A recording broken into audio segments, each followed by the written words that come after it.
আমরা ইতিহাস থেকে শিক্ষা নেই নাই, আমরা বাংলাদেশের ইতিহাস থেকেও শিক্ষা নেই নাই, বাকি বিশ্বের ইতিহাস থেকেও শিক্ষা নেই নাই। কারণ আমরা যদি ইতিহাসের দিকে তাকাইতাম তাহলে আমরা দেখতাম যে যেই আন্দোলনগুলো অল্প কিছু উদ্দেশ্যকে সামনে রেখে হয় এবং কোনো আদর্শ যেখানে থাকে না, সেগুলো সাধারণত বড় পরিবর্তন আনতে পারে না। এটা একটা ঐতিহাসিক বাস্তবতা। আরব বসন্তের দিকে তাকান, আরব বসন্তের সময় কিন্তু অনেকগুলো দেশে সরকার পতন হয়েছে। সেখানে স্লোগান কি ছিল? আশরাফ ইউরিদ ইসকাতুন নিজাম, যে জনগণ সরকারের পতন চায়। আর কি চায়? জানে না আর কি চায়। সে চায় যে সরকারের পতন হোক, কিছু ভালো লোক আসুক, আমি যেন শান্তিতে থাকতে পারি, নিয়ম শৃঙ্খলা যেন ভালো থাকে। এই চাওয়াটা দোষ না। মানে মানুষ সব মানুষ তো সবকিছু বোঝে না, মানুষ অল্প যে যতটুকু বুঝে অতটুকুই চায়, সেটা ঠিক আছে। এই চাওয়াটা দোষের না, কিন্তু এই অল্প চাওয়া দিয়ে আপনি কোনো পরিবর্তন আনতে পারবেন না। আপনি যে সরকারটাই ফালাইতে পারবেন, যতটুকু ঠিক মতো বুঝছেন অতটুকুই বাস্তবায়ন হয়। যেটা নিজের কাছে ক্লিয়ার না ওটা বাস্তবায়ন করা যায় না, এটা স্বাভাবিক। আপনারা সবাই পরীক্ষা দিচ্ছেন না, যেটা পারেন ওটাই তো লিখতে পারছেন, যেটা পারেন না ওটা তো আর বারে বারে উত্তর লেখা যায় না। বাংলায় হয়তো বা যায়, কিন্তু মনে করেন সায়েন্স টাইন্স অন্য জায়গায় তো যাওয়া যায় না, ওইরকমই ব্যাপারটা। আমাদের এখানে আলোচনাগুলো আসলে কি? সুশাসন, সুষ্ঠু নির্বাচন, কি নয়া রাজনৈতিক বন্দোবস্ত, এটার মানে কি তারা নিজেরাও জানে না, যারা বলে, মানে ক্লিয়ার না আসলে। তো এভাবে আপনি পরিবর্তন আনতে পারবেন না। আর আমাদের সমস্যাটা ওয়ান ডিমেনশনাল না। আমাদের দেশের যে সমস্যা, আমাদের রাষ্ট্রের যে সমস্যা, এটা ওয়ান ডিমেনশনাল না। এটা খালি নির্বাচনের সমস্যা না। বাংলাদেশে সব ঠিক আছে, খালি নির্বাচনটা হয় না, ব্যাপারটা কিন্তু এরকম না। বাংলাদেশে সব ঠিক আছে, খালি ক্ষমতার হস্তান্তরটা শান্তিপূর্ণভাবে হয় না, এটা কিন্তু সমস্যা না। এখানে অনেক ধরনের সমস্যা আছে। 300 বছর আগে ইংরেজরা আমাদেরকে দখল করে নিছে, তারপর তারা জোর করে একটা সিস্টেম এখানে বানাইছে, যে সিস্টেমটার উদ্দেশ্য কি ছিল?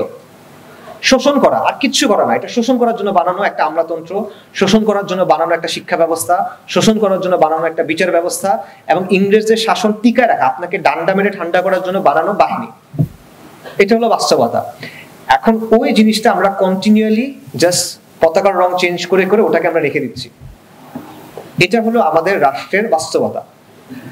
আমাদের সংবিধানের কথা দেখেন, উপনিবেশ মানে ওদেরটা কপি করে বানানো, সহজভাবে যদি বলি কলোনিয়াল স্টাইলে লেখা একটা সংবিধান।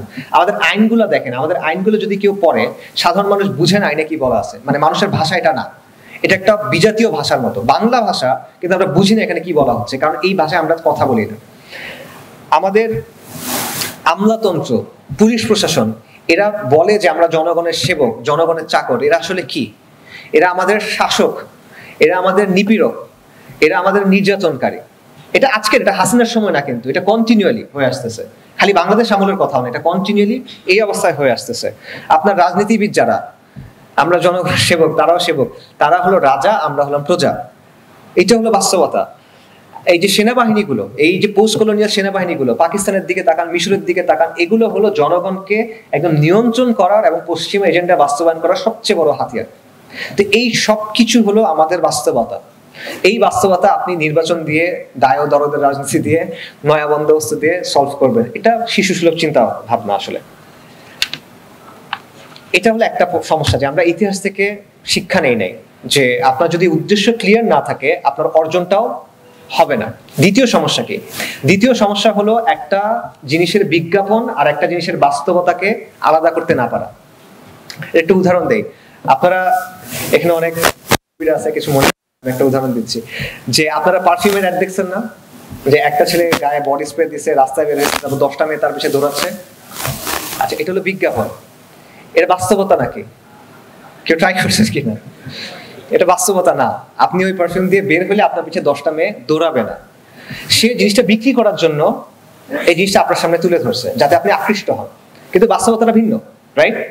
এটা স্বাভাবিক একটা জিনিস, যে বিজ্ঞাপনে যেটা বলা হয় বাস্তবতা তার চেয়ে অনেক কম হয়। তো আমাদের সমস্যা যেটা হয়েছে, আমাদের রাজনৈতিক দলের নেতারা, আমাদের বুদ্ধিজীবীরা, আমাদের সমাজের গণ্যমান্য মানুষরা, আমাদের ছাত্র নেতারা, তারা কিছু জিনিসের বিজ্ঞাপনকে বাস্তবতা ধরে নিছে। কোন জিনিসের? ডেমোক্রেসি, লিবারালিজম, লিবারাল ডেমোক্রেসি, এই জিনিসগুলো একটা খুব সুন্দর বিজ্ঞাপন আছে। ওই যে পারফিউম দিলে 10টা মেয়ে দৌড়াবে, এরকম বিজ্ঞাপন, কিন্তু এর বাস্তবতা এরকম না। গণতন্ত্রের অর্থ পশ্চিমের জন্য একরকম, আপনার জন্য আরেক রকম। অধিকারের অর্থ ওদের জন্য একরকম, আপনার জন্য আরেক রকম। এবং এটা নতুন কিছু না। লিবারালিজমের জনক বলা হয় জন স্টুয়ার্ট মিলকে, অন্যতম জনক। তার একটা বিখ্যাত উক্তি আছে, সে বলতেছে, ডেসপটিজম is a legitimate mode of government in dealing with barbarians. বর্বরদের জন্য স্বৈরশাসন একটা বৈধ শাসন ব্যবস্থা। বর্বর কারা? যারা পশ্চিমা না, এরা বর্বর। অর্থাৎ পশ্চিমের জন্য স্বৈরশাসন ভালো না, কিন্তু আপনার জন্য স্বৈরশাসন ভালো। এটা কোন বইয়ের কথা? জন স্টুয়ার্ট মিলের সবচেয়ে বিখ্যাত বই অন লিবার্টি, স্বাধীনতা নিয়ে লেখা বই।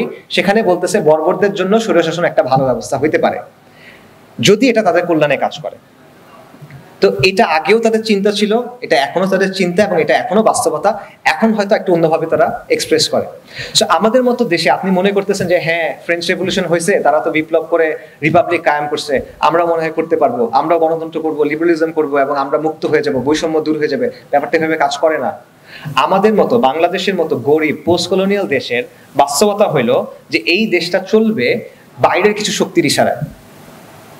আপনার দেশের বাজেট, অর্থনৈতিক পলিসি, উন্নয়নের নীতিমালা, স্বাস্থ্য খাতের নীতিমালা, শিক্ষা খাতের নীতিমালা, এটা ঠিক করে বাইরে থেকে ওরা। আপনার IMF, ওয়ার্ল্ড ব্যাংক, USAID, এই টাইপের সংস্থাগুলো। আপনার পররাষ্ট্র নীতি কি হবে, আপনার ন্যাশনাল সিকিউরিটির পলিসি কি হবে, সেটা এই আন্তর্জাতিক এবং আঞ্চলিক শক্তিগুলো ঠিক করে দেয়। আপনার দেশে আপনি করিডোর দিবেন কিনা, দিলে কোথায় দিবেন, আপনার দেশে সামরিক ঘাঁটি হবে কিনা, আপনার বন্দর কে পাবে, আপনার দেশে কোন আন্তর্জাতিক সংস্থার অফিস হবে, এগুলো আপনি ঠিক করেন না, এগুলো ওরা ঠিক করে দেয়, ওরা বাইরে থেকে ঠিক করে দেয়।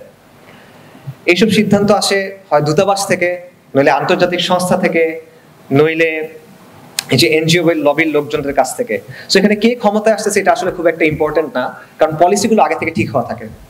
ইনফ্যাক্ট আমার ধারণা 2024 সালের 11ই অগস্টের মধ্যেই সম্ভবত সিদ্ধান্ত হয়ে গেছিল যে বাংলাদেশের জাতিসংঘের মানবাধিকার পরিষদের একটা অফিস হবে। এটা আমার ধারণা, আমি জানি না, বাট আমার ধারণা 24 সালের 10ই অগস্টের মধ্যেই সম্ভবত এই সিদ্ধান্ত হয়ে গেছিল। তো এই বিষয়গুলো আমরা আসলে মাথায় রাখি নাই, আমরা বিজ্ঞাপনকে বাস্তবতা মনে করছি। তো এই হলো আর কি জুলাইয়ের সাফল্য এবং ব্যর্থতার কথা। শেষ কথায় যাই, আমাদের সামনে কি অপেক্ষা করতেছে, আমাদের ভবিষ্যতে কি আছে।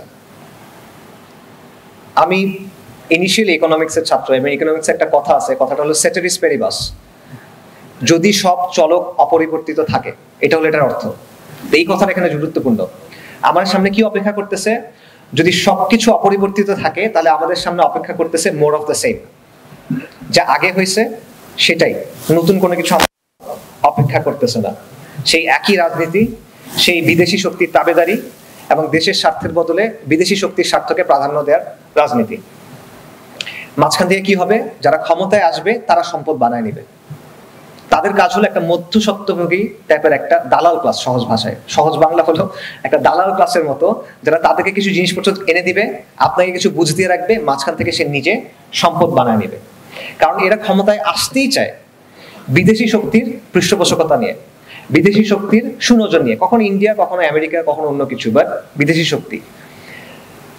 সো এবং এদের বড় একটা অংশ দেশ নিয়ে চিন্তাই করে না। যদি কেউ চিন্তা করে, তারা উন্নতি মনে করে আনুগত্যকে, মানে উন্নতি হলো তাইওয়ানের মতো উন্নতি, মানে আমেরিকার একটা প্রক্সি স্টেট হয়ে উন্নতি, অথবা হংকং এর মতো উন্নতি, আরেকটা পাওয়ারের প্রক্সি স্টেট হয়ে উন্নতি, স্বাধীনভাবে উন্নতি, এটা তারা আসলে চিন্তাও করে না, চিন্তার মধ্যে এগুলো নাই। সো আমাদের জন্য এটাই যদি চলে, আমাদের জন্য অপেক্ষা করতেছে অসম্মান, জুলুম, অনাচার, জিল্লতি। মাত্রার পার্থক্য হবে, ডিগ্রির পার্থক্য হবে, আগে যা হয়েছে তার চেয়ে একটু কম হইতে পারে, কিন্তু একই জিনিস অপেক্ষা করতেছে। এবং এটার উদাহরণ আছে, 90 একটা গণঅভ্যুত্থান হয়েছিল 90-এর সময়। সেই গণঅভ্যুত্থানের পরেও এরকম সংস্কারের অনেক কথা হয়েছিল, মোটা মোটা সংস্কারের ব্যাপারে প্রস্তাবনা লেখা হয়েছিল, শত শত পৃষ্ঠার। সেটার রেজাল্ট কি? ওই 90-এর গণঅভ্যুত্থানের আনুমানিক 16-17 বছর পর আওয়ামী জাহেলিয়া 2.0 আমাদের উপর আসছে। সো এই যে অর্জনগুলো জুলাইয়ের, এটাও আসলে ধীরে ধীরে ফিকে হইতে থাকবে, এবং নতুন নতুন জুলুম আমাদের উপর আসতে থাকবে। এখন কেউ প্রশ্ন করতে পারেন যে এটা কেমন কথা, এটাই কি আমাদের নিয়তি কিনা, যে বারবার আমরা এভাবে উঠে দাঁড়াবো, তারপর আমরা পড়ে যাব, ব্যর্থ হব, সবসময় আমরা বাইরের কারো গোলামি করব, আমাদের কোনো নীতি থাকবে না, আমাদের কোনো সম্মান থাকবে না, আমরা খালি হাত পেতে পেতে মানুষের কাছে থাকবো, এটাই কি আমাদের নিয়তি কিনা? হ্যাঁ, যদি সব চলক অপরিবর্তিত থাকে, সেটেরিস পেরিবাস, এটাই আমাদের নিয়তি। ইনফ্যাক্ট আমাদের নিয়তি এর চেয়ে খারাপ হওয়ার কথা। কেন খারাপ হওয়ার কথা? কারণ আমাদের সামনে অনেকগুলো সংকট আছে, রাজনৈতিক সংকট আছে, আঞ্চলিক সংকট আছে, ভূ রাজনৈতিক সংকট আছে, অর্থনৈতিক সংকট আছে, সামাজিক সংকট আছে, ইমানি সংকট আছে। এবং এই সংকটগুলো যদি সমাধান করা না হয়, এগুলো একসময় অস্তিত্বের সংকটে পরিণত হবে। এবং এই সংকটগুলো সমাধান করার চেষ্টা কারোর মধ্যে নাই, যাদের হাতে ক্ষমতা আছে তাদের মধ্যে, বা যাদের হাতে ক্ষমতা যাবে বলে মনে করা হচ্ছে তাদের মধ্যে। তো এই কারণে আমাদের শুধু আগে যা হয়েছে তা হবে এমন না, বরং এই কম ও জমিনের যেই ভবিষ্যৎ সেটাও আসলে এর মুখে, হুমকির মুখে। তবে আমি কি বললাম, যদি সব চলক অপরিবর্তিত থাকে তাহলে এটা হলো নিয়তি।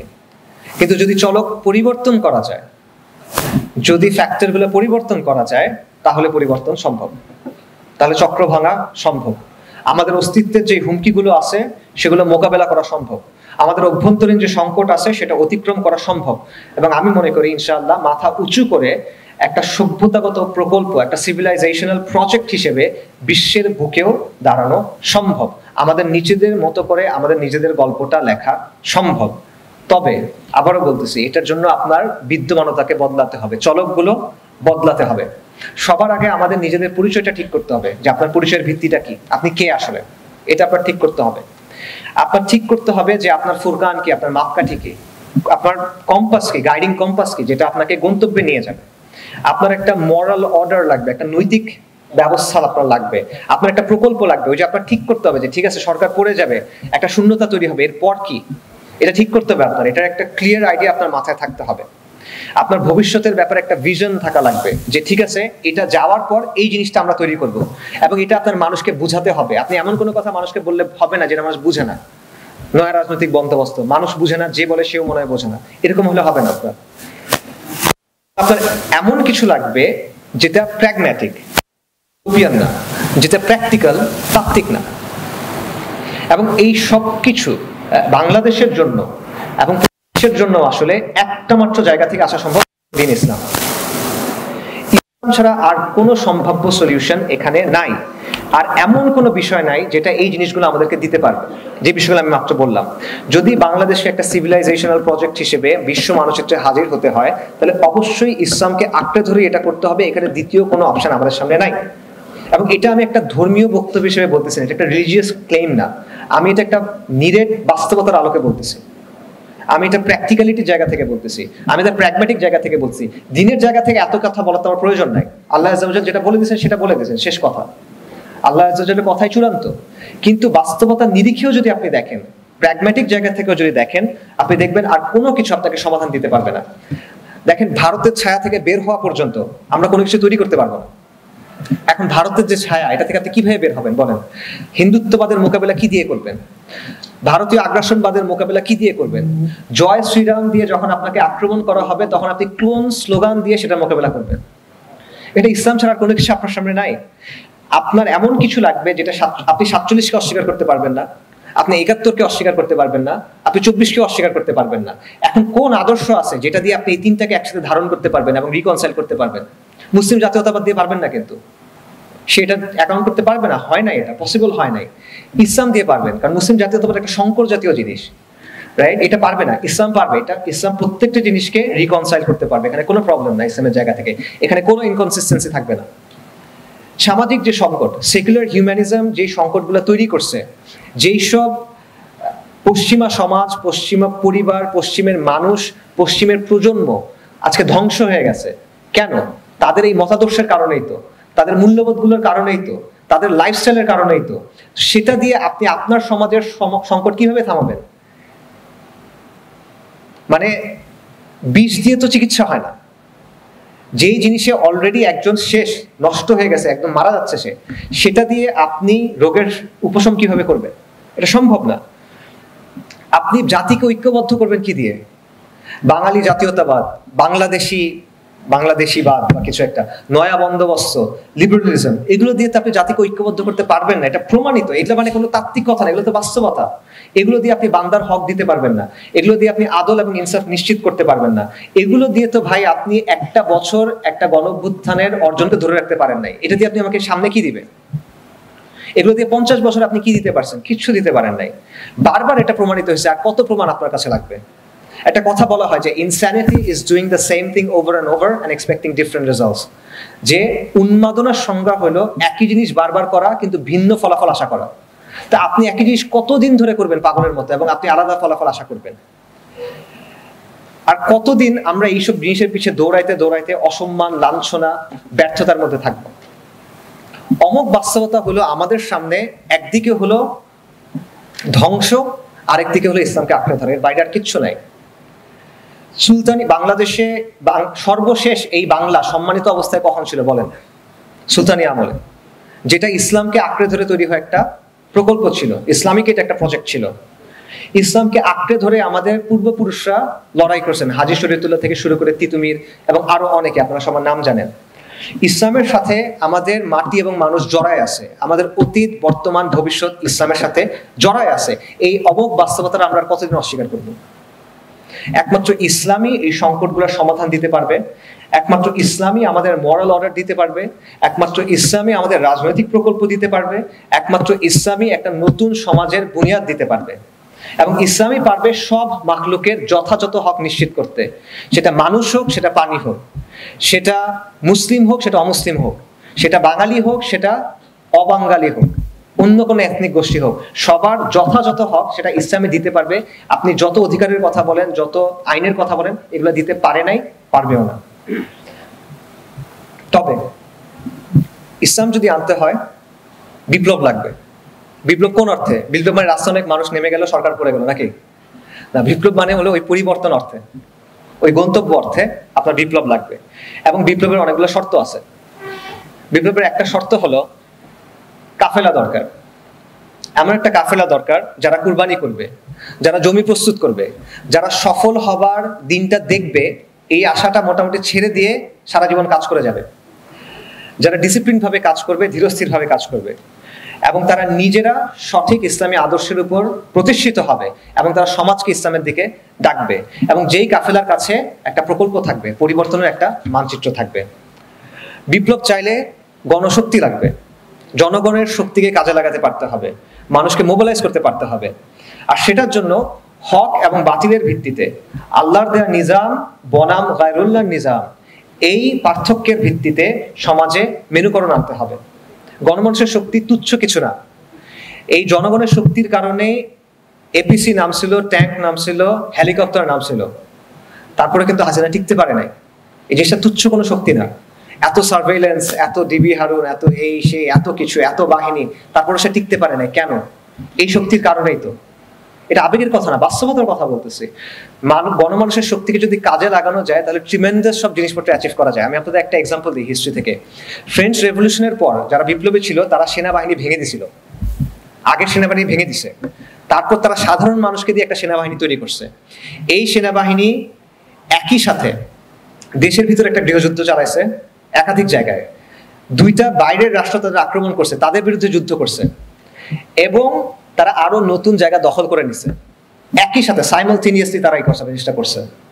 এটা কোনো ছোট জিনিস না, এটা অনেক বড় একটা অর্জন। বাতিলের জন্য তারা করছে, কুফরের জন্য তারা করছে। সো এটা এই ধরনের একটা শক্তি, যদি মানুষকে প্রপারলি উদ্বুদ্ধ করা যায়, you can achieve tremendous things. এবং গ্রেট লিডার্স ডু দ্যাট হই, কিন্তু আমাদের দম অনেকক্ষণ থাকে না, আমরা পুরোটা শেষ না করে মাঝখান থেকে উঠে চলে আসি। সো এটা হলো জুলাইয়ের প্রথম ব্যর্থতা, বিপ্লব হয়ে উঠতে না পারার ব্যর্থতা। মানুষ যখন কথা বলে, সাধারণত আমরা পরের ব্যর্থতা নিয়ে কথা বলি, যে সংস্কার হয় না এটা নিয়ে। কিন্তু আমার হাম্বল ওপিনিয়ন হলো যে জুলাইয়ের মূল ব্যর্থতা হলো এটা বিপ্লব হইতে না পারা।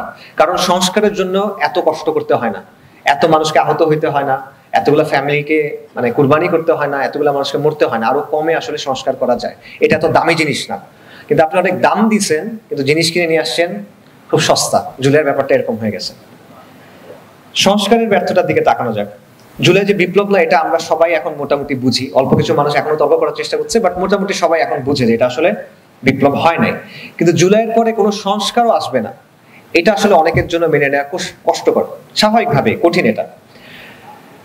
এটা সবার একটা আশা ছিল যে জুলাইয়ের পর ইতিবাচক কিছু পরিবর্তন আসবে, কিন্তু সেটা হয় নাই। এবং জুলাইয়ের পরে যে না হওয়ার লিস্টটা অনেক বড়। আমি কয়েকটা জিনিস আপনাদের বলি কি কি হয় নাই জুলাইয়ের পরে।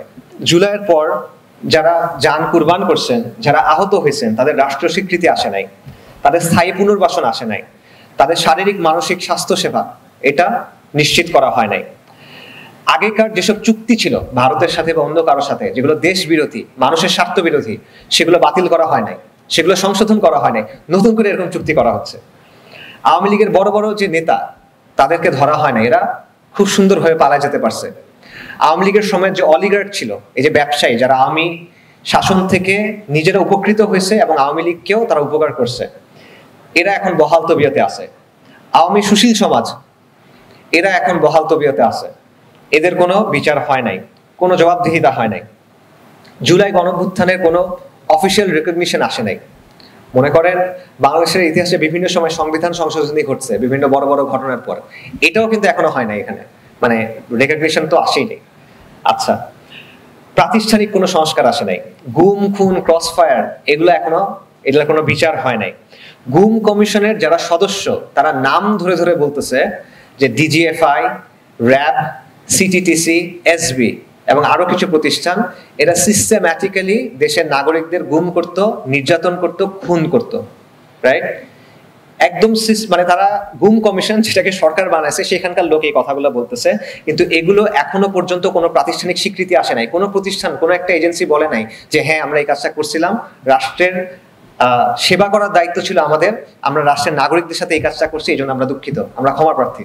কেউ বলে নাই, শ্বেতপত্র প্রকাশ করা হয় নাই। যারা ভিকটিম তাদেরকেও এখনো পর্যন্ত কোনো রেকগনিশন হয় নাই। র্যাবের মতো একটা বাহিনী, এটা এখনো বিলুপ্ত হয় নাই এবং হবে বলেও আর মনে হয় না। এটা হলো জুলাইয়ের পর কি হয় নাই সেটার তালিকা। জুলাইয়ের পর কি হয়েছে? দুর্নীতি হয়েছে ব্যাপক, স্বজন প্রীতি হয়েছে ব্যাপক, বিভিন্ন সিদ্ধান্ত চাপায় দেওয়া হয়েছে, দেশ বিরোধী চুক্তি হয়েছে, মেমোরেন্ডাম হয়েছে, বিদেশি সংস্থার অফিস খোলা হয়েছে, জুলাইয়ের চেতনাকে ভেঙে খাওয়া এটা 100 হচ্ছে, চাঁদাবাজি হয়েছে, ছিনতাই হচ্ছে, গোয়েন্দা বাহিনীর মাধ্যমে আমাদের মতো মানুষদের হয়রানি করা হচ্ছে, এটা বাকি অন্যদের সাথে পরে হবে আর কি, জঙ্গিবাদের নাটক হচ্ছে। 1 বছরের মাথায় এই হলো জুলাইয়ের অবস্থা, এই হলো সংস্কার না হওয়ার অবস্থা। এই যে বললাম যে সংস্কার হয় নাই, এটা হলো এটা একটা ছোট্ট স্ন্যাপশট, আরো অনেক লম্বা লিস্ট দেওয়া যাবে। তো কেন সংস্কার হয় নাই এটার একটা ইনস্ট্রুমেন্টাল ব্যাখ্যা দেওয়া যায়, মানে কার্যকারণটা ব্যাখ্যা করা যায়। সেটা কি? দেখেন জুলাই কি হয়েছে, আপনি রাষ্ট্রের যেটা কেন্দ্র ছিল ঢাকা শহর, সেই কেন্দ্র থেকে ক্ষমতা দখল করে ফেলছেন, সরকার পড়ে গেছে, তারপর যারা আন্দোলন করতেছিল তারাই ক্ষমতাটা পেয়ে গেছে, রাইট? এখন আপনি যখন হঠাৎ করে শাসন ক্ষমতা হাতে পেয়ে যান, আপনার কি করতে হবে? সরকার পতনের পর একটা প্রশাসনিক শূন্যতা তৈরি হয়, এই শূন্যতাটা কিন্তু পূরণ করতে হবে, খুব দ্রুত পূরণ করতে হবে, তা না হলে কি হবে? অরাজকতা তৈরি হবে। এখন পূরণ করার উপায় দুইটা, ইদার আপনি নতুন বিকল্প কোনো কাঠামো নিয়ে আসবেন, অথবা পুরনো যে কাঠামো আছে সেটার মাধ্যমে আপনি শাসন চালাবেন। কথা বুঝছেন? সরকারের পতন হয়ে গেছে, দেশে কোনো সরকার নাই, এখন আপনার আবার প্রশাসন ফেরত আনতে হবে। এখন আপনি ঈদের বিকল্প একটা কাঠামো নিয়ে আসবেন, অথবা পুরনো প্রশাসনের কাছে ফেরত যাবেন। আমাদের ক্ষেত্রে কি হয়েছে? আমরা পুরনো প্রশাসনের কাছে ফেরত গেছি। কিরকম পুরনো প্রশাসন? আপনি হাসিনা রাষ্ট্রপতিকে রেখে দিয়েছেন, এরকম পুরনো প্রশাসন, রাইট? সো আপনি বেসিক্যালি ওই সিস্টেমটার উপর নির্ভর করছেন যেটার বিরুদ্ধে আপনি আন্দোলন করছিলেন, যেই সিস্টেমটাকে আপনি উৎখাত করতে চাচ্ছিলেন, ঠিক আছে? এবং শুধু তাই না, গণ অভ্যুত্থানে ক্রুশাল ভূমিকা যারা রাখছে, বিভিন্ন রাজনৈতিক দল তারা ক্রুশাল ভূমিকা রাখছে, এটা তো বাস্তব। একইভাবে ছাত্র নেতা যারা, তারা ক্রুশাল ভূমিকা মানে গুরুত্বপূর্ণ ভূমিকা রাখছে, এটা তো বাস্তব। কিন্তু অভ্যুত্থানের পর কি হয়েছে? তাদের মধ্যে বিভেদ তৈরি হয়েছে এবং তাদের মধ্যে প্রতিযোগিতা তৈরি হয়েছে। কিসের প্রতিযোগিতা? মধু খাওয়ার প্রতিযোগিতা, মানে কে কতটা খাইতে পারে এটার একটা প্রতিযোগিতা। আমি আমার নিজের লোক কতটুকু ঢুকাতে পারি এটার প্রতিযোগিতা। আমি কতগুলো সুপারিশ করতে পারি এটার প্রতিযোগিতা। আমি কতটা লবিং করতে পারি এটার প্রতিযোগিতা। সেটা করতে গিয়ে আপনি কি করছেন? আগেকার যে প্রতিষ্ঠানগুলো ছিল, আগেকার যে মানুষগুলো ছিল, আগেকার যে চরিত্র ছিল রাষ্ট্রের, যেটা আপনাকে 15 বছর ধরে বা আরো বেশি সময় ধরে জুলুম নির্যাতন করে যাচ্ছে, সেটাকে আপনি আরো শক্তিশালী করছেন। তো আপনি সংস্কার কিভাবে আশা করেন? সংস্কার আনতে না পারার আরো কিছু কারণ আছে। আপনি উপদেষ্টা পরিষদটা দেখেন, অনেকে এটাকে আদর করে এনজিও উপদেষ্টা পরিষদ বলে মনে হয়, মানে মন্ত্রিসভা এটা ভর্তি হলো এনজিও লোক দিয়ে। এই উপদেষ্টা পরিষদের দুইটা বৈশিষ্ট্য আছে, ইন্টারেস্টিং বৈশিষ্ট্য। এক, এটা ভর্তি এনজিও লোক দিয়ে। দুই, এটার সাথে 1/11 সময় যে উপদেষ্টা পরিষদ, এটা কোনো মৌলিক পার্থক্য নেই। দুটোই গুরুত্বপূর্ণ পয়েন্ট। এনজিওদের আনুগত্য কাদের প্রতি হয় বলেন? কোন এনজিওর আনুগত্য কোনো নির্দিষ্ট দেশের প্রতি হয় না, কোনো ধর্মের প্রতি হয় না, কোনো আদর্শের প্রতি হয় না, কোনো জনগোষ্ঠীর প্রতি হয় না। তাদের আনুগত্য হয় গ্লোবালিস্টদের প্রতি, তাদের আনুগত্য হয় পশ্চিমের প্রতি। সহজ ভাষায় তাদের যে ইমান আকিদা, তাদের যে তেহজিব যদি কিছু থাকে, তাদের ইমান আকিদা তেহজিব তেমজিব কি আপনার সাথে মিলে নাকি? মিলে না। সে কি আপনার স্বার্থের জন্য কাজ করে নাকি? করে না। সে সারা জীবন বাইরের এজেন্ডা নিয়ে কাজ করে গেছে। চিন্তাগতভাবে, দর্শনগতভাবে, আর্থিকভাবে, প্রাতিষ্ঠানিকভাবে এরা তো ওদের সাথে যুক্ত, আপনার সাথে যুক্ত না। সো তারা যদি একটা দেশের ক্ষমতায় আসে, তারা কাদের পারপাস সার্ভ করবে? অবশ্যই তারা পশ্চিমের পারপাস সার্ভ করবে, আপনার পারপাস সার্ভ করবে না।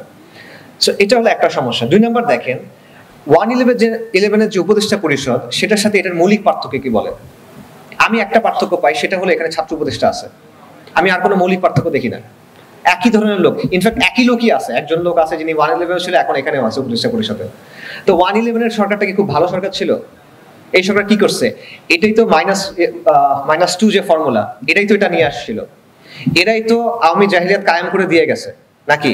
111 সরকারই তো শেখ হাসিনার কাছে ক্ষমতা দিয়ে গেছে, শেখ হাসিনা ক্ষমতা পার 1-2 মাসের মধ্যে পিলখানার ঘটনা করছে। তো ওই হলো আপনার মন্ত্রিসভার অবস্থা। আপনি এখান থেকে কি সংস্কার আশা করবেন? আপনি প্রধান বানাইছেন এমন লোককে, এই পুরো সরকারের প্রধান বানানো হয়েছে এমন এক লোককে যেটা হলো গ্লোবালিস্টদের চোখের মণি, কুইন্টেসেনশিয়াল এনজিও লবির লোক।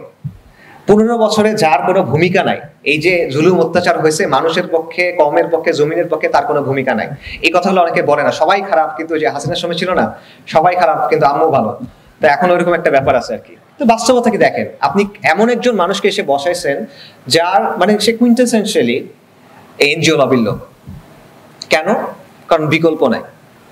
আবারও সেম লজিক, হাসিনার বিকল্প ছিল না, এখানেও কোনো বিকল্প নাই। কারণ আপনার মধ্যে ওই কনফিডেন্সটা নাই যে আপনি যে গণঅভ্যুত্থান করে হাসিনাকে সরাইতে পারছেন কিন্তু আপনি দেশ চালাইতে পারবেন না। এই কনফিডেন্সটা আমাদের মধ্যে ছিল না বা দেশের মানুষের মধ্যে ছিল না।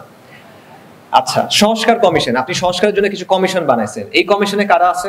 এই কমিশনে আছে হলো ওই লোকরা, ওই সেকুলার প্রগতিশীল জমিদার ক্লাসের লোকরা যারা গত 50 বছর ধরে আমাদের দেশের ইতিহাসের বয়ান ঠিক করছে, আমাদের দেশের সমাজের বয়ান ঠিক করছে, সংস্কৃতির বয়ান ঠিক করছে, রাজনীতির বয়ান ঠিক করছে।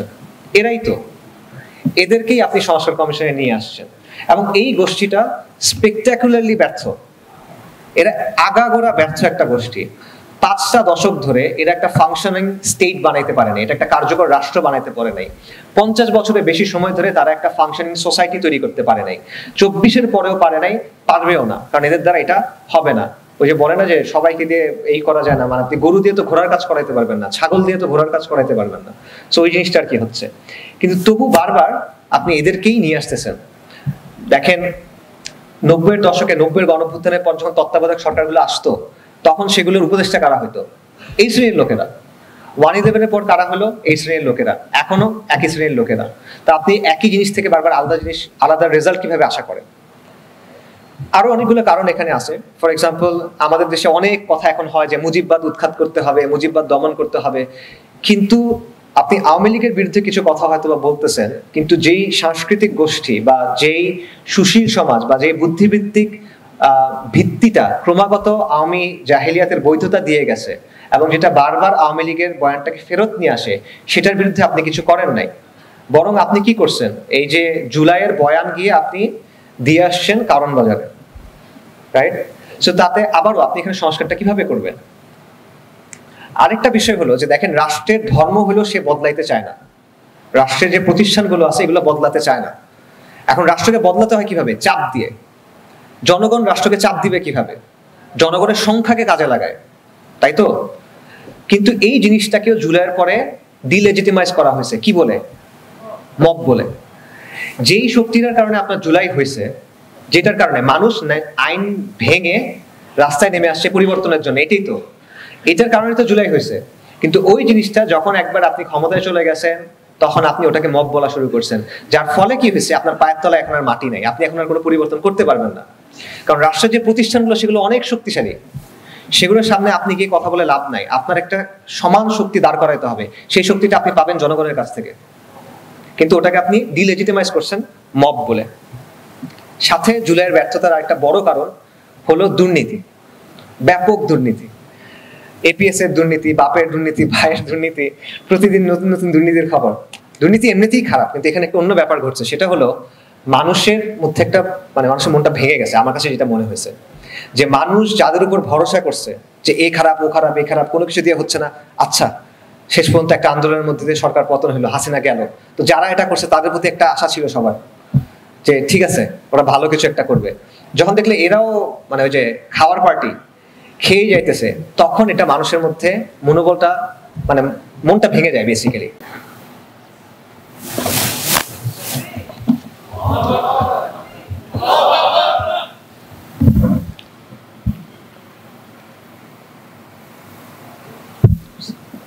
আরো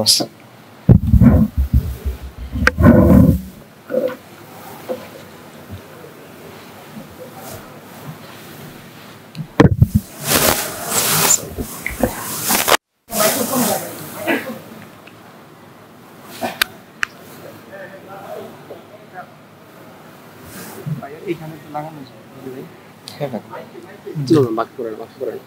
না না এটা এইখানে লাগা বাঁকা করে দিন না, সোজা করে দিতে হবে। এইখানে লাগালে চলবে। আচ্ছা আমি লাগাচ্ছি, ঠিক আছে। বিসমিল্লাহ ওয়াসসালাতু ওয়াসসালামু আলা রাসূলিল্লাহ ওয়া আলা আলিহি ওয়া সাহবিহি ওয়াসাল্লাম তাসলিমান কাসীরান। আম্মা বা'দ, রাব্বি ইশরাহ লি সাদরি ওয়া ইয়াসসির লি আমরি ওয়াহলুল উকদাতাম মিন লিসানি ইয়াফকাহু কাওলি। সবাই খুব টায়ার্ড মনে হচ্ছে, আমি নিজে খুব টায়ার্ড। আপনাদের সবাইকে শুকরিয়া, আপনারা এতক্ষণ অপেক্ষা করেছিলেন। আজকে আপনারা অনেক কথা শুনছেন, আমাদের চাইতে আরো গুরুত্বপূর্ণ অনেক কথা চলে আসছে। আসলে মনে করেন আমরা অনেক ব্যাখ্যা বিশ্লেষণ বা এই ধরনের কথাটা বলতে পারি, বাট একদম কষ্টের থেকে যে কথাগুলো আসে সেগুলোর ওজনটা অন্যরকম হয়। তো এই কথাবার্তা আপনারা অলরেডি শুনে ফেলছেন। তা আমার কথা হয়তো বা কিছুটা পুনরাবৃত্তি হবে। আর আমি নানা ব্যস্ততার কারণে আসলে একেবারে প্রিপারেশন নিতে পারি নাই, আমি দেখে দেখে পড়ে যাবো আর কি। এই জন্য আগে ক্ষমা চাচ্ছি আপনাদের কাছে। আবার আলোচনা ওই বিষয়টা নিয়ে, যেটা নিয়ে আজকে সবাই কথা বললেন, যে জুলাইয়ের সাফল্য এবং ব্যর্থতা, এটা নিয়েই কথা। তবে মূল আলোচনায় যাওয়ার আগে আমি একটা গল্প দিয়ে শুরু করি। ইংরেজিতে একটা প্রবাদ বাক্য আছে, ক্রসিং দ্য রুবিকন। এটার মানে হলো এমন কোনো কাজ বা এমন কোনো সিদ্ধান্ত যেটা একবার হয়ে যাবার পর এখান থেকে ফেরত আসা যায় না। এমন কোনো ঘটনা যেটা ঘটার পর আর ফেরার কোনো সুযোগ থাকে না, এটাকে বলা হয় ক্রসিং দ্য রুবিকন। এই প্রবাদ কিভাবে তৈরি হলো সেটার একটা ব্যাক স্টোরি আছে, সেটার পেছনে একটা স্টোরি আছে। স্টোরিটা হলো, ইটালিতে একটা ছোট নদী ছিল। নদীটা খুব সাধারণ, সব দিক থেকে খুব সাধারণ নদী, কিন্তু একটা বিশেষত্ব ছিল। বিশেষত্ব হলো এটা রোমান যে রিপাবলিক ছিল সেটা সীমারেখা ছিল। যদি এই নদী কেউ পার হইতো তাহলে এটার মানে হলো সে রোমের বিরুদ্ধে বিদ্রোহ করছে। এবং রোমের আইন মতে কোন রোমান জেনারেল এই নদী পার হইতে পারতো না। তো খ্রিস্টপূর্ব 49 সালে রোমের বিখ্যাত একজন জেনারেল ছিলেন জুলিয়াস সিজার, আপনার নাম শুনছেন। জুলিয়াস সিজার সেই ফ্রান্স, তখন নাম ছিল গল, সেটা বিজয় করছেন। বিজয় করে সেনাবাহিনী নিয়ে আসতেছেন। উনি এসে এই নদীর সামনে দাঁড়াইলেন। উনি জানেন যে এই নদী যদি পার হন তাহলে এসপার ওসপার, হয় উনি ক্ষমতা দখল করবে রোমের, অথবা মৃত্যু হবে। ঠিক আছে, অনেক বড় দানের খেলা আর কি। তো সিজার ক্ষমতা দখল করতে চাচ্ছিল। তো উনি ওই সময় ওখানে থেমে কিছুক্ষণ চিন্তা করলেন, তারপর বললেন যে দ্য ডাই ইজ কাস্ট, ইংরেজিতে বলে আর কি, যে চাল দেওয়া হয়েছে, এখন আর ফেরার কোনো সুযোগ নাই। এরপর সিজার সেনাবাহিনী নিয়ে নদী পার হইলেন। তারপর একটা ইতিহাস, তিনি রোমের ক্ষমতা দখল করলেন এবং রোমের যে রিপাবলিক ছিল সেটার পতন হলো, রোমান সাম্রাজ্য শুরু হলো, রোমান এম্পায়ার যেটা, সেটা শুরু হলো। আমরা যে পড়ি আর রোম হোলি বাতর রোম, এই যে রোমান সাম্রাজ্য। আচ্ছা, তো সেই থেকে এই যে নদী পার হয়ে যাওয়া, এটা থেকে প্রবাদ বাক্যটা আসছে, ক্রসিং দ্য রুবিকন, কারণ ওই নদীর নাম ছিল রুবিক। ঠিক আছে, তো এটার মানে হলো এমন কোন সিদ্ধান্ত, এমন কোন ঘটনা, এমন কোন কাজ যেটা যদি একবার হয়ে যায় এটা থেকে আর ফেরত আসার কোনো সুযোগ থাকে না, অনিবার্য একটা ব্যাপার। এই কথাগুলো কেন বললাম, কারণ জুলাই 2024 আমাদের জাতির জন্য, এই মাটির জন্য, এই কম এবং জমিনের জন্য এই ধরনের একটা event. On July 2024 we crossed the Rubicon. আমরা একটা লাইন পার করে আসছি, আমরা একটা সীমারেখা পার করে আসছি, যেটা থেকে আর ফেরার কোনো সুযোগ নাই।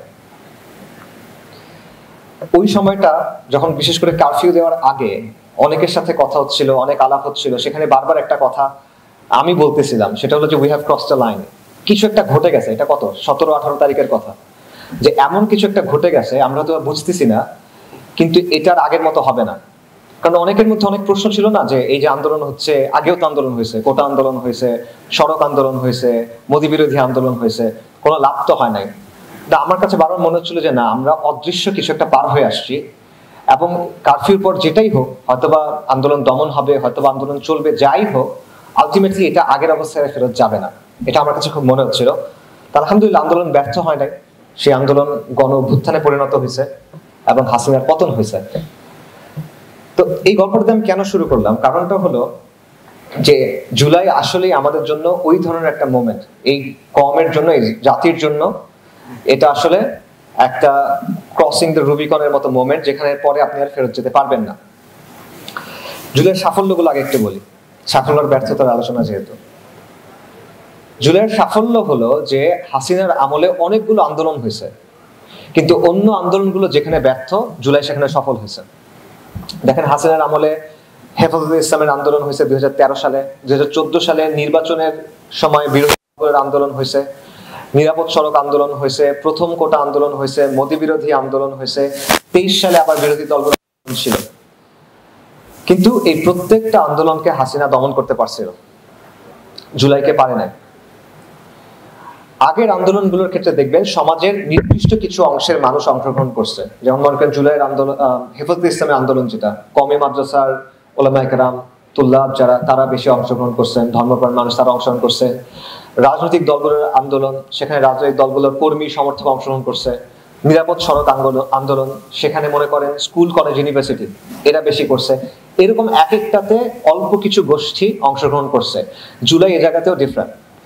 জুলাই দেখেন সবাই একসাথে আন্দোলন করছে, এবং এটা একটা নজিরবিহীন ঐক্য ছিল, অন্তত আমি আমার লাইফে দেখি নাই যে এই ধরনের একটা আন্দোলনে সবাই একসাথে আসছে, আমি এখনো পর্যন্ত এটা দেখি নাই। এবং বাংলাদেশের একজন বিখ্যাত বামপন্থী ইতিহাসবিদ আছেন, তাত্ত্বিক আছেন, বদরুদ্দিন ওমর, উনি সম্ভবত 2 তারিখই বা 3 তারিখ সম্ভবত বলছিল যে 1952 সালের পর এরকম আর কোনো গণঅভ্যুত্থান এখানে হয় নাই, মানে 52 সাল থেকে, পর না, 52 সাল থেকে 2024 পর্যন্ত এটা সবচেয়ে বড় ব্যাপক গণঅভ্যুত্থান। সো এগুলো জুলাইয়ের সাফল্য, যে সাফল্যগুলো আসলে অস্বীকার করার কোনো সুযোগ নাই, এড়ায় যাওয়ারও কোনো সুযোগ নাই। তবে হ্যাঁ, এখানে একটা বিষয় বলে রাখা জরুরি যে আগের যে আন্দোলনগুলো ছিল এগুলোর একটা ভূমিকা আছে। এই আন্দোলনগুলোর কারণেই জুলাই সম্ভব হয়েছে। আগের আন্দোলনগুলোতে যে দমন পীড়ন হয়েছে, যাদের উপর দমন পীড়ন হয়েছে, সবার মধ্যে একটা জেদ ছিল না, সবার একটা কষ্ট ছিল না, এরা সবাই জুলাই তখন আবার নামছে। সো 15 বছরের লড়াই সংগ্রাম, এই আন্দোলনের যে প্রেক্ষাপট, এইটার কারণেই জুলাইটা সম্ভব হয়েছে, এটাও একটা বাস্তবতা।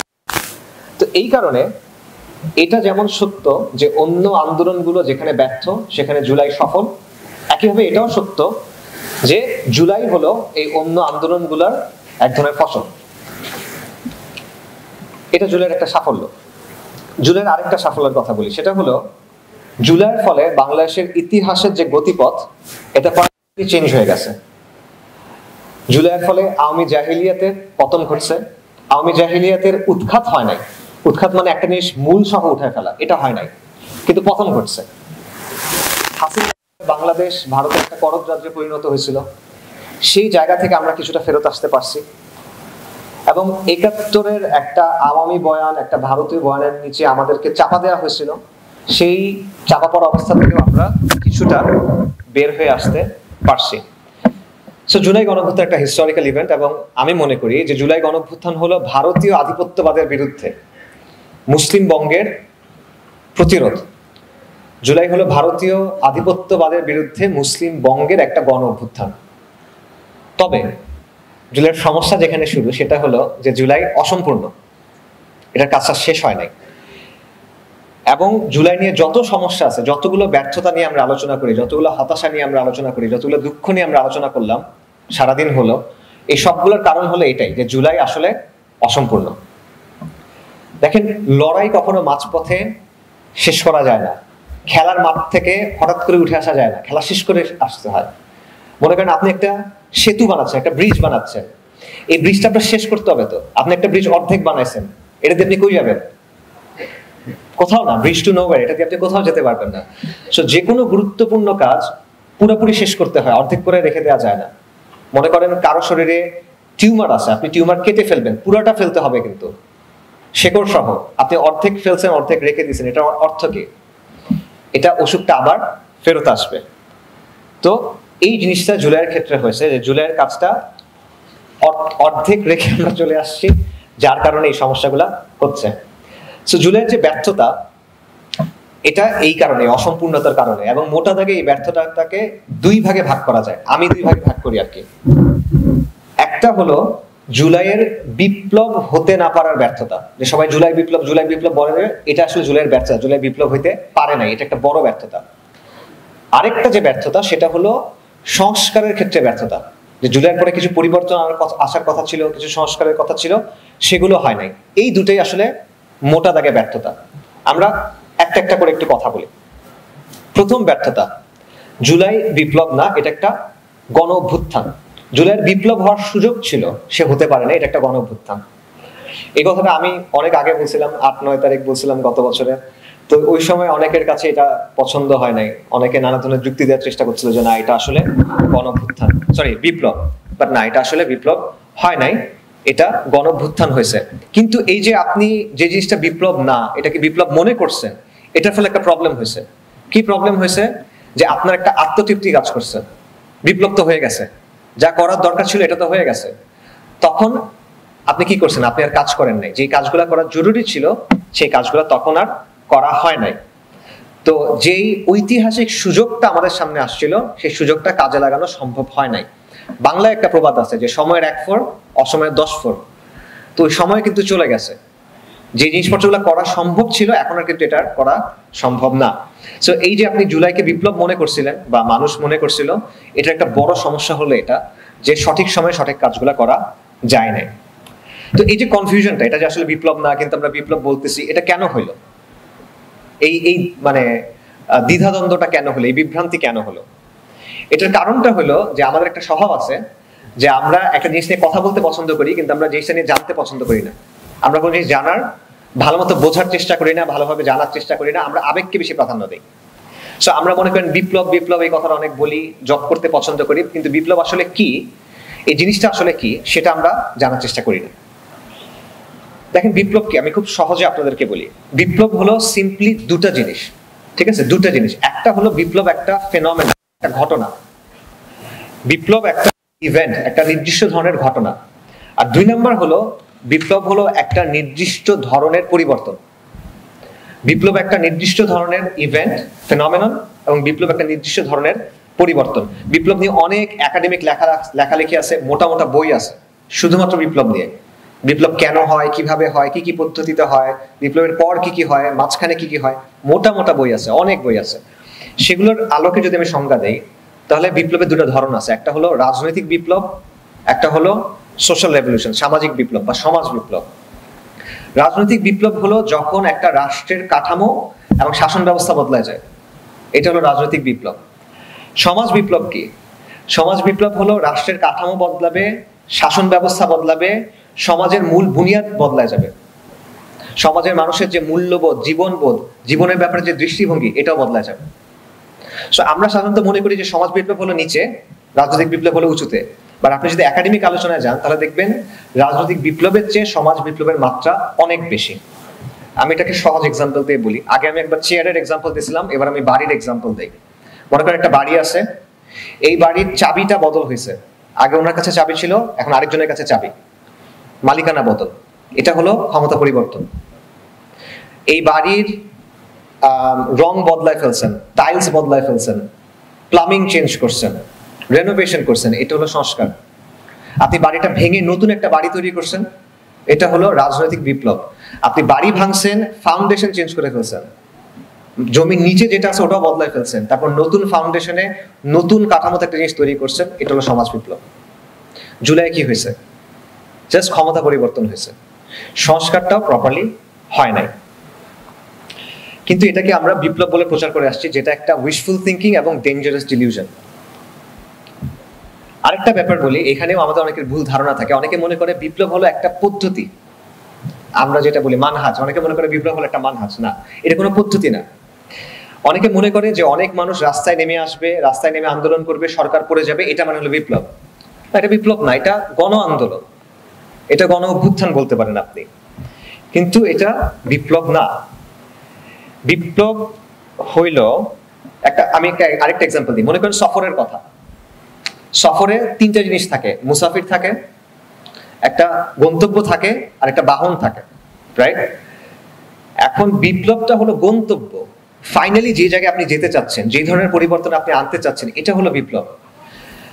আপনার বাহনটা হলো আন্দোলনের কোনো একটা নির্দিষ্ট পদ্ধতি, সেটা গণঅভ্যুত্থান হতে পারে। আর মুসাফিরকে জনগণ বা জাতি। তো জাতি ওই গন্তব্যে পৌঁছাতে চাচ্ছে একটা নির্দিষ্ট বাহনের মধ্য দিয়ে। এখন সেই বাহন এক এক সময় এক এক রকম হতে পারে। তো ট্রেন কি করে, ট্রেন দেখেন, চিন্তা করেন, ট্রেন কিন্তু এক একটা স্টেশনে থামে। ঢাকা থেকে চিটাগং আপনি যাবেন, এই ট্রেন কিন্তু অনেকগুলো স্টেশনে থামতে থামতে ফাইনালি গিয়ে চিটাগংয়ে যায়, রাইট? সো আমাদের যে আন্দোলনের মানে বাহনটা, সেটার অবস্থা কি হয়েছে, এটা প্রথম স্টেশনে থেমে গেছে, যেটা হলো ক্ষমতা পরিবর্তন, সরকার পতন। এটা একদম প্রথম স্টেশন। এটা আপনি আর একটু পার হন, তারপর হয়তো আসবে রাষ্ট্রের সংস্কারের স্টেশন। আরেকটু যদি যান, তখন আপনি আসবে সাংবিধানিক পুনর্গঠন বা ওই যে নয়া রিপাবলিক কায়েম করা, আপনারা এই কথা নিশ্চয়ই শুনছেন। এবং ফাইনালি একদম লাস্টে গিয়ে যেই গন্তব্য, যে স্টেশন, সেটা হলো বিপ্লবের স্টেশন, যখন আপনি আইনি কাঠামো, সমাজ কাঠামো, শাসন কাঠামো সবকিছু বদলায় ফেলতে পারছেন। তো জুলাইয়ের ক্ষেত্রে যেটা হয়েছে, এই যে বাহন যেটা, এটা প্রথম স্টেশনে থেমে গেছে, শেষ, আর আগায় নাই। এই কারণে আপনি সরকার পতন পাইছেন, এই কারণে আমাদের এত হতাশা, এই কারণে এত দুঃখ, এই কারণে শহীদদের পরিবার তাদের এখনো রেকগনিশন পায় নাই, এই কারণে এটা হয় নাই, ওটা হয় নাই, সেটা হয় নাই। বুঝতে পারছেন? সো এখানে আরেকটা কথা মাথায় রাখেন, যে এই যে আপনি গন্তব্যে পৌঁছাবেন, যে কোনো গন্তব্যে পৌঁছানোর অনেক ধরনের বাহন থাকে। আপনি ঢাকা থেকে চিটাগং যাবেন, আপনি গাড়িতে যেতে পারবেন, প্লেনে যেতে পারবেন, ট্রেনে যেতে পারবেন, হেঁটেও যেতে পারবেন যদি চান, রাইট? একইভাবে আপনি যদি বিপ্লবের গন্তব্যে যেতে চান, বিভিন্ন ধরনের বাহন আপনি ব্যবহার করতে পারবেন। গণঅভ্যুত্থান এটার মধ্যে একটা বাহন, একমাত্র বাহন না। এখন আপনি কোন বাহন গ্রহণ করবেন, এটা নির্ভর করবে আপনি যেই জায়গায় আছেন, সেই ভূখণ্ডের বাস্তবতা, সেই সমাজের বাস্তবতা, সেই সময়ের বাস্তবতা, সেইখানকার মানুষের মনস্তত্ত্ব ইত্যাদির উপরে। সো বিপ্লব আসলে একটা পদ্ধতি না, এটা কোনো মানহাজ না, এটা একটা গন্তব্য। বাংলাদেশে বিপ্লব হয় নাই, বাংলাদেশে আসলে কখনোই, আমার জানার মতে বাংলাদেশে আসলে কখনোই বিপ্লব হয় নাই। 47-এ হয় নাই, 69-এ হয় নাই, 71-এ হয় নাই, 90-এ হয় নাই, 24-এও হয় নাই। কারণ প্রতিটা ক্ষেত্রে মূল যে কাঠামো ছিল, সেই কাঠামো একই রয়ে গেছে। মূল কাঠামোর ক্ষেত্রে কোনো পরিবর্তন আসে নাই। রাষ্ট্রের চরিত্র এবং শাসন ব্যবস্থা, এখানে কোনো পরিবর্তন আসে নাই। আইনি কাঠামো, প্রশাসনিক চরিত্র এবং রাষ্ট্র যেভাবে ক্ষমতার ব্যবহার করে, এখানেও কোনো পরিবর্তন আসে নাই। শাসকের মুখ বদলাইছে, শাসন ব্যবস্থা বদলায় নাই। কখনো সামরিক পোশাকে শাসক আসছে, কখনো গণতন্ত্রের পোশাকে শাসক আসছে, কিন্তু রাষ্ট্রের যে মূল মানে সত্তা যেটা, তার রূহ যেটা, এটা কিন্তু যে ফিরিঙ্গিদের বানানো যে সিস্টেম ছিল, ইংরেজরা যে সিস্টেম দিয়ে গেছে, ওটার ভেতরেই আছে, এটা থেকে বের হয় না এখন। আমরা পরিবর্তনের চেষ্টা করছি, এই অঞ্চলের মানুষ বারবার পরিবর্তনের চেষ্টা করছে, বারবার উঠে দাঁড়াইছে, বারবার কুরবানি করছে, কষ্ট করছে, অনেক কষ্ট করছে, কিন্তু পরিবর্তনটা আসলে আসে নাই। এখানে আমাদেরও একটা দোষ আছে, যেই দোষটা জুলাইয়ের ক্ষেত্রে আমি বললাম, আমরা মাঝপথে চলে গেছি। এটা সম্ভবত আমাদের জাতির সমস্যা, আমি জানি না, যে আমরা খুব দ্রুত উত্তেজিত। যারা মহান নেতা হয় না, জাতির ভাগ্য পরিবর্তন করার নেতা, তারা এই কাজটা করতে পারে, তারা জনগণকে ওইভাবে উদ্বুদ্ধ করতে পারে। আমাদের দুঃখের বিষয়টা হলো, আনফরচুনেটলি আমাদের ওই গ্রেট লিডারগুলা নাই। সো বিপ্লবের জন্য উপযুক্ত নেতৃত্ব আমাদের প্রয়োজন, এমন নেতৃত্ব যাদের সঠিক আকীদা আছে, সঠিক মানহাজ আছে, সঠিক ফিকির আছে, এবং যারা ফিকহুল ওয়াকি বোঝেন, দুনিয়ার বাস্তবতা তারা বোঝেন, যারা প্রতারক না, কিন্তু কোনো প্রতারণাকারী তাদের সাথে প্রতারণা করতে পারে না, এমন নেতা। যারা রাজদরবারে গিয়ে গুরুত্বপূর্ণ হইতে চায় না, এমন নেতা। যারা কুফরের শক্তি কিংবা কুফরের প্রতিষ্ঠানের সাথে সম্পর্ক রাখাকে কৃতিত্বের বিষয় মনে করে না, এমন নেতা। যারা ভিশনারি হবেন, যারা সাহসী হবেন, যারা হাঁটু গেড়ে জীবিত থাকার চেয়ে মাথা উঁচু করে সোজা দাঁড়ায় মৃত্যুর মুখোমুখি হওয়াটাকে বেছে নেবেন, এমন নেতা। যারা বিদেশি শক্তির তাবেদারির মাধ্যমে ক্ষমতায় আসতে চাইবেন না, যারা এক আল্লাহর গোলামি করবেন, এমন নেতা। এবং আমাদের বুদ্ধিভিত্তিক ভিত্তি লাগবে, আদর্শিক একটা ভিত্তি লাগবে। মানুষের বানানো তন্ত্রমন্ত্রের যে অসারতা আছে, সেটা আপনার মানুষের সামনে তুলে ধরতে হবে, মানুষকে বোঝাতে পারতে হবে, আপনার নিজে বুঝতে হবে, মানুষকে বোঝাতে পারতে হবে। আর সবকিছুর চেয়ে বেশি লাগবে কুরবানি, সময়ের কুরবানি, অর্থের কুরবানি, জানের কুরবানি, মজার কুরবানি। আমাদের অনেক কিছু করতে ভাল লাগে না, অনেক কিছু করতে মজা লাগে, এগুলো কুরবানি করতে হবে, তা না হলে হবে না। কমফোর্ট জোনের ভেতর থেকে এই জিনিস জীবনেও আসবে না। বাস্তবতা হলো যে বাংলাদেশের মতো দেশে নির্দিষ্ট সময় পর পর নানা কারণে, সামাজিক কারণে, রাজনৈতিক কারণে, নানা কারণে আপনি বৈপ্লবিক পরিস্থিতি এসে উপস্থিত হয়।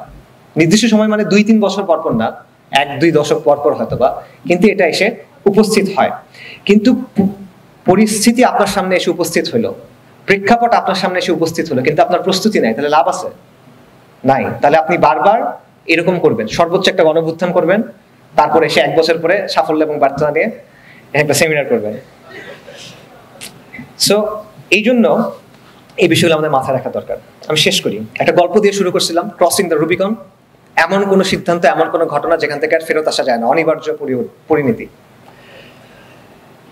July 2024 we crossed the Rubicon.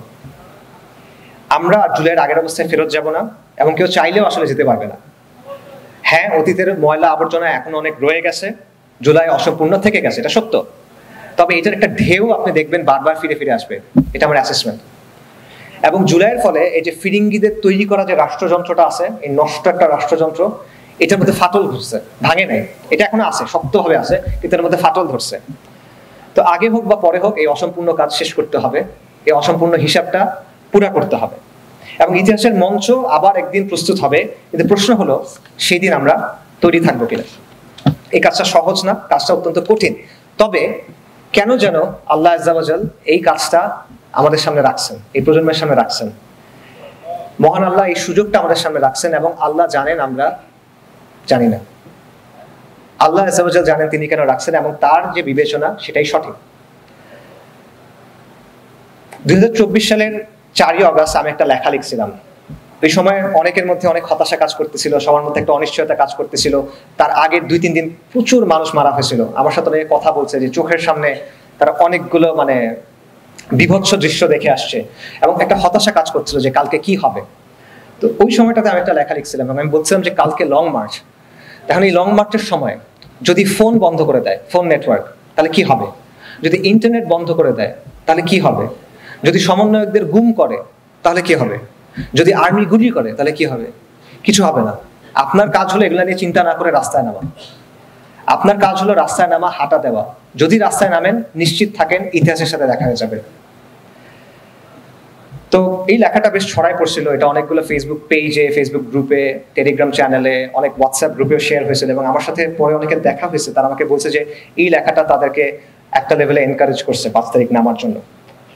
তো আমি তখন যতটা নিশ্চয়তার সাথে কথাটা বলছিলাম বা লিখছিলাম, আজকে 2 আগস্ট 2025 আমি অতটুকু নিশ্চয়তার সাথে বলতেছি, ইফ নট মোর, আমরা যদি রূপান্তরের এই পথে নামি, আমরা যদি এই পথ আঁকড়ে ধরি, আমরা যদি এই কাফেলা তৈরি করি, আমরা যদি আল্লাহর সাথে ওয়াদা করি এবং সেই ওয়াদায় সত্য থাকি, এবং আমরা যদি আবার একদিন আবাবিলের মতো নেমে আসতে পারি, আমরা যদি আল্লাহ দ্বীনের জন্য, এই কওমের জন্য এবং এই জমিনের জন্য একটা ইনকিলাবি ইন্তিফাদার জন্ম দিতে পারি, তাহলে নিশ্চিত থাকেন ইতিহাসের সাথে আবার দেখা যাবে।